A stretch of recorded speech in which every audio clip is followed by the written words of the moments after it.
राजस्थान प्रदेश के सभी विद्यार्थियों का हार्दिक स्वागत, हार्दिक अभिनंदन। प्रिय विद्यार्थियों, जैसा कि साहित्य क्लासेस में हम पढ़ रहे हैं आज इंग्लिश कंपलसरी और इंग्लिश कंपलसरी का नवा पार्ट के 2 पार्ट हमने पहले पढ़ लिए।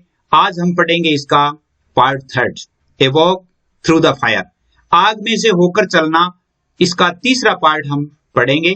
इससे पहले 2 पार्ट हमने पढ़े और 2 पार्ट में बहुत सारे विद्यार्थियों ने अच्छा रेस्पॉन्स दिया।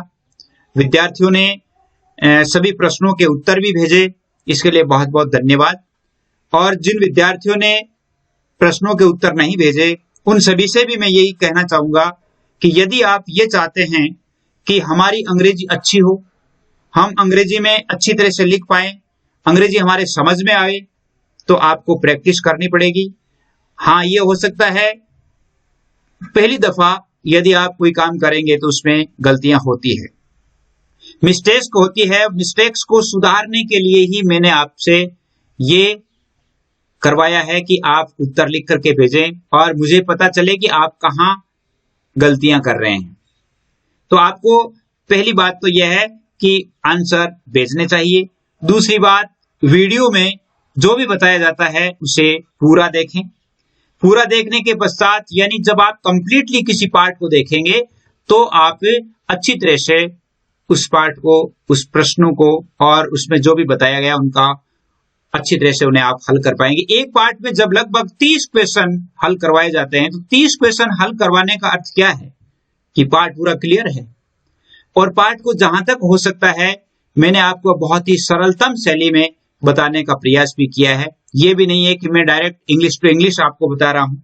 यदि आपको इंग्लिश टू इंग्लिश इसलिए नहीं बताया जा रहा क्योंकि राजस्थान में जो बेसिक इंग्लिश होती है, यानी राजस्थान के बहुत सारे विद्यार्थी हैं जो डायरेक्ट इंग्लिश टू इंग्लिश पढ़ाने में वो समझ नहीं पाएंगे, इसलिए मैंने इनको हिंदी में ही ट्रांसलेशन करके हिंदी में ही समझाने का प्रयास किया है। तो आप अधिक से अधिक विद्यार्थी हैं वो आंसर लिखकर भेजें। और भी यदि आप किसी प्रकार से समझ में नहीं आता है तो आपके लिए 9610208295 ये जो नंबर दिए हुए हैं इन पे आप लिख करके भेज सकते हैं। इसके लिए ग्रुप बने हुए हैं और ग्रुप्स में गर्ल्स के अलग बने हुए हैं, यानी अलग अलग जो ग्रुप्स है वो बने हुए हैं। ग्रुप्स में जुड़ने के लिए आपको अपना नाम,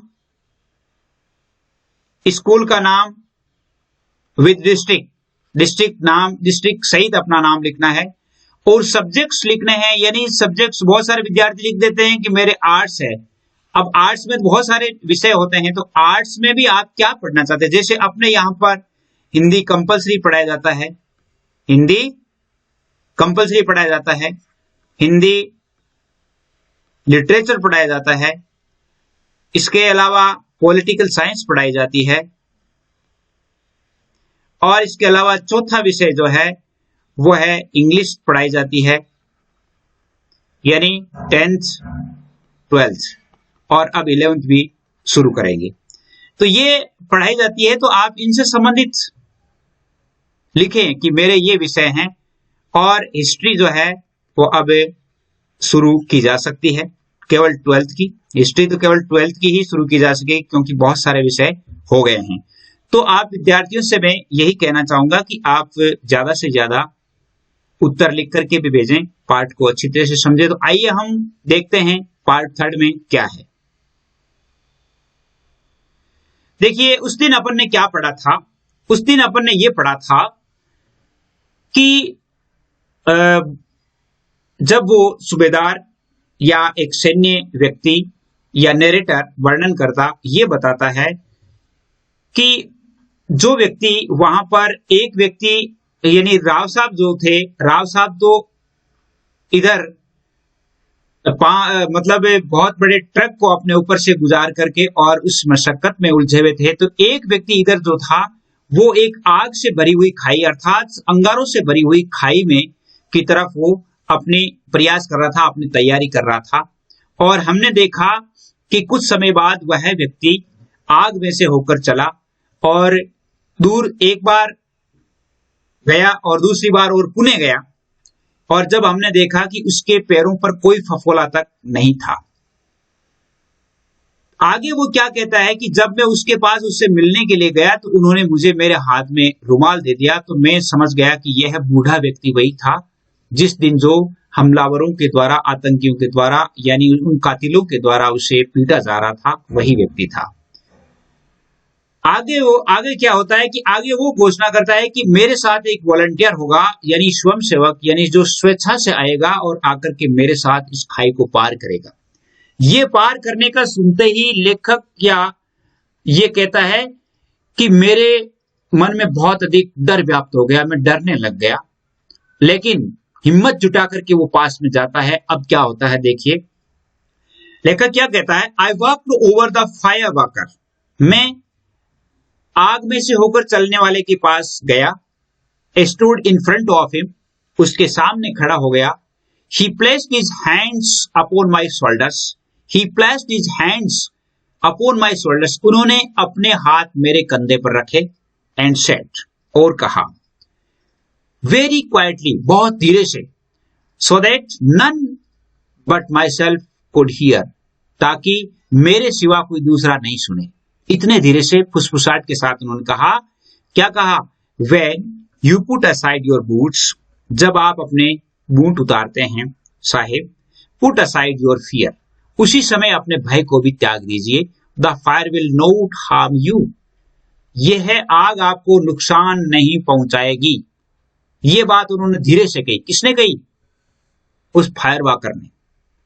आई sat down on the ground, मैं जमीन पर बैठ गया, and took off my gaiters boots, मैंने मेरी पट्टियां और बूट और मोजे उतार दिए, पैरों में जो पहने हुए थे वो उतार दिए। Strangely enough having done this, ये एक अजीब बात थी।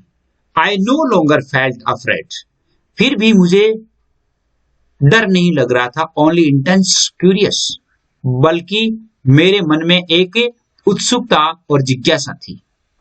मेरे मन में क्या थी? जिज्ञासा थी। मेरे मन में एक जिज्ञासा थी कि मुझे ये काम करना है, यानी आग को देख करके भी मेरे मन में डर नहीं था। I no longer felt afraid, यानी मैंने कोई डर भी महसूस नहीं हुआ। I walked across to the beginning of the trench, अब I walked across the beginning of the trench, मैं खाई के प्रारंभिक सिरे पर पहुंचा। वॉक्ड अक्रॉस, चल करके आया, बिगिनिंग, बिगिनिंग मतलब खाई है, ये खाई है, खाई का ये हिस्सा है, इस हिस्से पे आकर के वो पहुंचा। And the fire walker splashed water over my feet and also over his own, और फायर वॉकर ने, आग में चलने वाले व्यक्ति ने, स्प्लेश्ड यानी छिड़काव किया या पानी छिड़का, उन्होंने मेरे पैरों पर और अपने पैरों पर पानी छिड़का। किसने?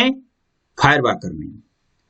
He then spoke to me very softly, और उन्हें बहुत ही मधुर स्वर में धीरे से कहा, and told me, मुझे बताया, to close my eyes, मेरी आंखें बंद करने के लिए कहा, and think hard of green fields, और मुझे उन हरे भरे खेतों को याद करने के लिए कहा, and the peaceful English countryside, और अंग्रेज यानी ब्रिटिश के या ब्रिटेन के देहाती शांत इलाकों के बारे में याद करने के लिए कहा या कल्पना करने के लिए कहा। यानी उन्होंने कहा कि तुम आंखें बंद कर लो और अपने मन में उन हरे भरे खेतों और उन देहात के यानी ग्रामीण, ब्रिटेन के ग्रामीण और शांत इलाकों को याद करो। I was to imagine that I was walking along a country lane, मुझे ये कहा गया, मुझे ये कल्पना करने के लिए कहा गया कि मैं एक देश की एक गली में रोड पर चल रहा हूं, and all the while I was to concentrate on green fields, concentrate का मतलब था केंद्रित करना, और मुझे मेरा ध्यान है वो हरे भरे खेतों पर केंद्रित करना था। उन्होंने कहा कि आप अपना ध्यान है वो हरे भरे खेतों पर केंद्रित कर लीजिए। He then stood in front of me, फिर वह मेरे सामने खड़ा हो गया, विद हिज बैक, अपनी पीठ करके, यानी एक जैसे ये खड़ा है इसके आगे ये खड़ा हो गया, यानी इनकी पीठ इधर थी, मैं इनके पीछे था, वो मेरे आगे वो खड़ा हो गया, towards me, and told me to place my hands on his shoulders, and told me, और उन्होंने मुझे कहा कि आप अपने हाथ मेरे कंधों पर रख दीजिए। पीछे खड़ा था और उन्होंने अपने हाथ है उनके कंधे पर रख दिए। He repeated his instructions to me once more. उन्होंने एक बार और अपने निर्देश दोहराए। इंस्ट्रक्शन का मतलब होता है निर्देश। उन्होंने एक बार और मेरे अपने निर्देश है दोहराए। एंड देन, और फिर विद आईज क्लोज्ड, और फिर आंखें बंद की, and concentrating hard green fields, और कहा कि आप उन हरे भरे खेतों में, ग्रीन फील्ड्स यानी हरे भरे खेतों को याद कीजिए। I felt him begin to move slowly towards, और धीरे से मुझे लगा कि वो आगे चले हैं। यहां तक जो हमने पढ़ा, इसमें से दो प्रश्न बनते हैं और उन प्रश्नों के उत्तर आप इसमें से खोजिएगा। वैसे आपको मैंने बहुत अच्छी तरह से बताया भी, हिंदी में मैं बता भी दूंगा। तो दो प्रश्न कौन कौन से बनते हैं देखिए। प्रश्न है आपके, what did the fire walker say to the narrator. Fire walker ने नरेटर से यानी वर्णनकर्ता को क्या कहा, पहली बात तो। दूसरी बात है, what did the fire walker say to the narrator to imagine in his mind. Fire walker ने नरेटर को यानी वर्णनकर्ता को अपने दिमाग में कौन सी कल्पना करने के लिए कहा। इनका उत्तर वैसे बहुत ही सरल है और प्रारंभिक में मिल जाएगा। आगे देखिए, I was back in England. I was back in England, मैं इंग्लैंड में था, मैं इंग्लैंड में था, पुणे इंग्लैंड में था। To be precise, I was walking along the Rockfield road just outside Monmouth near Henry park. और मैंने ये महसूस किया कि मैं रॉकफील्ड रोड पर, मॉनमाउथ रोड के बाहर, हेनरी पार्क के निकट, मॉनमाउथ रोड से बाहर की तरफ रॉकफील्ड रोड पर भ्रमण कर रहा था, चल रहा था, ऐसा मैं महसूस कर रहा था। It was a stretch of road which I had walked along many times when I was living at Rockfield in the early part of the war. यानी युद्ध के प्रारंभिक समय में जहां पर रॉकफील्ड रोड पर मैं रह चुका था, जहां पर पहले मैं रह चुका था, बहुत समय पहले मैं यहां कई बार जा भी चुका था, तो उस रोड का दृश्य मेरे सामने आ रहा था। On either side of me, दोनों तरफ, on the either side of me अर्थात दोनों तरफ, वर ग्रीन फील्ड्स, सड़क के दोनों ओर हरे भरे खेत थे। And the scene was infinitely peaceful, और दृश्य अनंत रूप से, इन्फिनिटली यानी अनंत रूप से शांतिपूर्ण था, शांत था। It was a lovely summer day, और यह एक बहुत ही प्यारी ग्रीष्म का दिन था। And I could feel the warmth of the sun's rays, मैं सूर्य की किरणों की गर्मी महसूस कर रहा था। एंड पेनिट्रेटिंग माई क्लॉथिंग, यानी मैं मेरे कपड़ों में सूर्य की गर्मी को भी महसूस कर रहा था। यानी पेनिट्रेटिंग का अर्थ होता है घुसते हुए या भेदते हुए। पेनिट्रेटिंग का अर्थ होता है यानी कहने का सूर्य की किरणें हैं वो मेरे कपड़ों में घुसती हुई सी, मुझे अर्थात कपड़ों में मुझे गर्मी सी लग रही थी। माई माइंड वॉज वंडरफुली, आश्चर्यजनक रूप से, एंड कंप्लीटली, पूर्ण रूप से, एट रेस्ट, बिल्कुल विश्राम में था। And never before nor since, never before, न तो इससे पहले और न आज तक, have I achieved that state of mind, या न तो इससे पहले और न आज तक मैंने मेरे मन की अर्थात मेरे दिमाग की, मस्तिष्क की दशा प्राप्त की हो। मतलब इतनी शांति मेरे मस्तिष्क को इससे पहले कभी भी प्राप्त नहीं हुई थी। लेखक कहता है कि कभी भी मुझे है वो इस प्रकार की शांति प्राप्त नहीं हुई थी। यानी जब वो क्या है कि उन्होंने जब ये इमेजिनेशन करने के लिए कहा गया तो उन्होंने इमेजिनेशन की, और वो रॉकफील्ड रॉक में जहां पर हरे भरे खेत थे वहां पर घूम रहा था। Suddenly I felt myself go cold, अकस्मात मुझे सर्दी लगने लगी। I felt myself go cold, मुझे एकदम सिहरन सी हुई, सर्दी लगी। As though the sun had disappeared behind a cloud, और ऐसा लगा जैसे कि एक जो सूर्य है वो एक बादल के पीछे छिप गया था। अकस्मात मुझे सर्दी लगने लगी और मुझे ऐसा महसूस हुआ कि सूर्य किसी बादल के पीछे छिप गया है। आई ओपन माई आईज, जो ही मेरे शरीर में परिवर्तन हुआ, देन क्या किया, आई ओपन माई आईज, मैंने मेरी आंखें खोली। एंड आई वॉज बेक, मैं पुणे उसी स्थान पे था, एज बिफोर, जहां पहले था, standing behind the fire worker, यानी उस फायर वर्कर के, अग्नि में चलने वाले व्यक्ति के पीछे खड़ा था।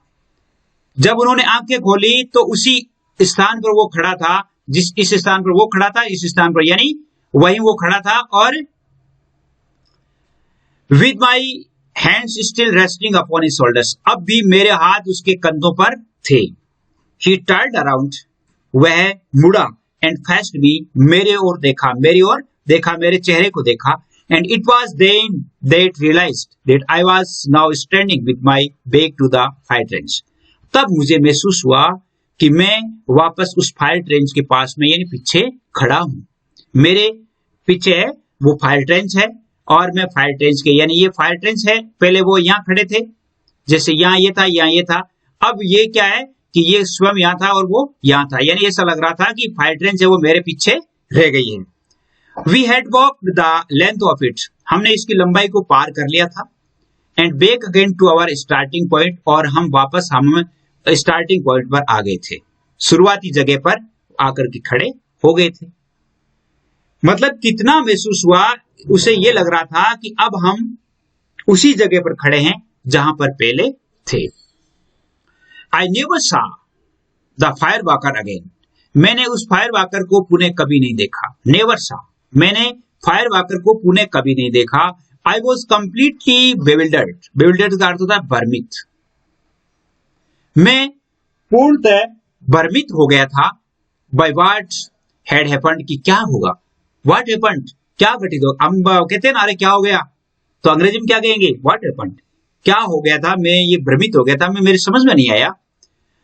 एंड इन द एक्साइटमेंट, और उस उत्साह में, that followed when everyone came crowding around me, और उस उत्साह में प्रत्येक व्यक्ति और बहुत सारे व्यक्तियों की भीड़ है, उन्होंने मुझे घेर रखा था। I lost site of him, और वह मेरी दृष्टि से ओझल हो गया।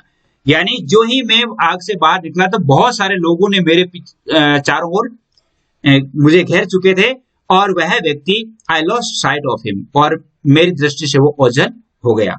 लेटर, बाद में, when just about everyone on the camp had inspected my feet, यानी कैंप के प्रत्येक व्यक्ति ने जब मेरे पैरों का इंस्पेक्ट कर लिया था, मतलब निरीक्षण कर चुके थे, विच वर कंप्लीटली अनमार्क्ड, जो कि पूर्ण रूप से बेदाग थे, अर्थात पैरों पर किसी भी प्रकार का कोई निशान नहीं था।